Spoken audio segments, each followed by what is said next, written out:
Hola, reciban un cordial saludo de parte de la Escuela de Literatura de la Secretaría de Cultura Mosquera. Hoy hacemos participación aquí en el espacio de la emisora Soda Misterio en el programa La Voz de la Participación. Y queremos contarles un poco acerca del conflicto armado, pero más que todo, qué se ha escrito o la literatura en que ha plasmado el tema de las víctimas del conflicto. ¿Sí? Eh, Recordándoles un poco que la intención de la literatura es contar para crear memoria, dejar un registro de los flagelos que viven y han vivido algunos habitantes de ciertos sectores, sobre todo rurales, en nuestro territorio nacional.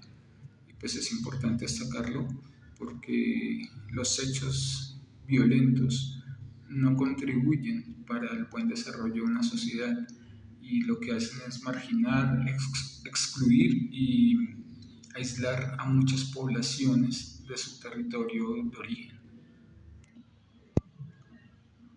La literatura busca dejar huellas donde se evidencian las historias de algunas víctimas del conflicto armado. En libros como La violencia y sus huellas de María Elena Rueda, que trata de relatos literarios, testimonios que recrean las diferentes formas de violencia que han tenido lugar en el territorio colombiano a comienzos del siglo XX. Este libro es un análisis que invita a la reflexión acerca de hechos de violencia. Sí, es una mirada, aunque los personajes son ficticios, está basado en gran parte en hechos reales. Historias que vivieron personas, sobre todo campesinos, familias humildes de zonas rurales, de Antioquia, de Caldas, del Tolima, de Caquetá, donde han tenido que vivir estos flagelos muy de cerca y pues han visto la necesidad de ser contados a través de ciertos relatos literarios. También encontramos un texto que fue publicado en el año 1995, se llama Paso a Paso, Vuelve Papá, es de la autora Irene Vasco. Es una obra acerca del secuestro de un padre cuando regresa a su finca después de una jornada laboral muy extensa y pues el personaje principal es su hija llamada Patricia. ¿Sí? Es una obra orientada a la población infantil y juvenil y este texto busca sanar las heridas del conflicto y también comprender las heridas de otros. ¿Sí? Aunque muchos de nosotros vivimos en cascos urbanos, no hemos vivido de cerca el conflicto armado, quizá no hemos sido desplazados o hemos presenciado actos de violencia muy cercanos, donde la vida era una incertidumbre cada minuto, a cada instante, cada día. Entonces, también desde este texto, que es muy interesante, se cuenta la historia de una niña y cómo sufre por el secuestro de su padre. También encontramos un texto de la autora Pilar Lozano, ¿sí?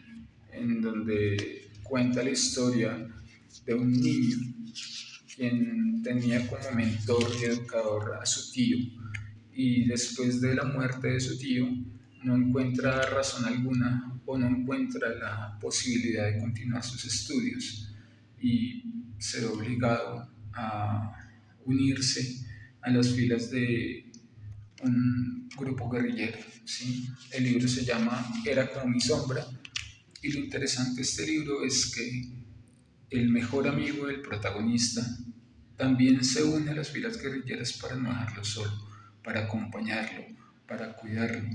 Pues este es un texto que tiene un tinte poético, habla acerca de las infancias vulneradas por el conflicto armado, donde se destaca lo más valioso, que es el poder de la amistad.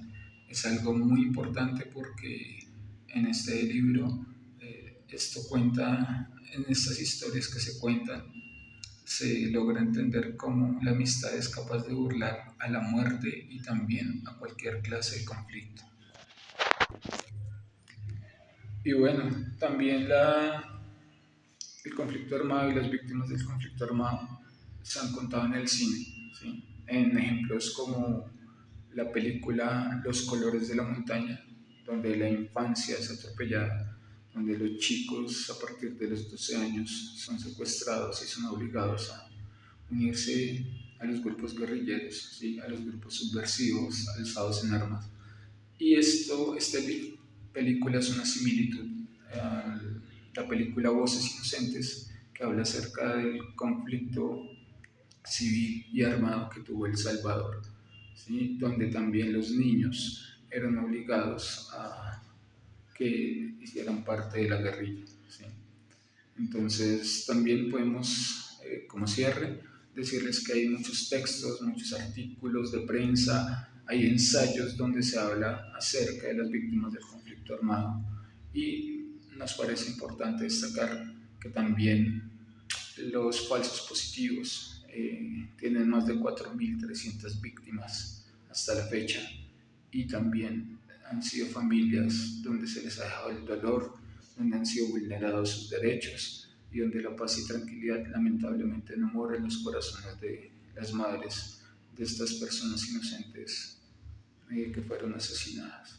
Entonces, el conflicto va de parte y parte y lo que buscamos es que a través de la literatura se pueda generar conciencia, memoria y solamente pasan a ser relatos, ojalá de ficción y no reales. Muchas gracias.